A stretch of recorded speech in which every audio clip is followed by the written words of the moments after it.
Alam mo ba na mas madami pang pinatay na pangarap ang fear kaysa sa failure? Madaming tao hindi pa nakapagsisimula, natatakot na.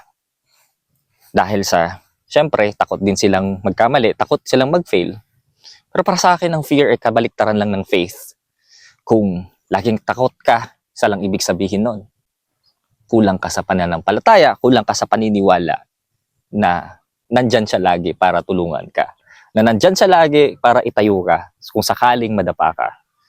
Friend, kung sakali man na natatakot ka ngayon, well, lagi mo lang iisipin na lagi siyang nandyan, pagdasal mo, na yung mga plano mo sa buhay, ito yung gusto mo, nagabayan ka niya lagi sa gagawin mo.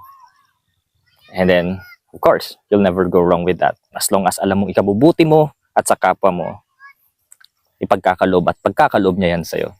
Well, just a friendly reminder.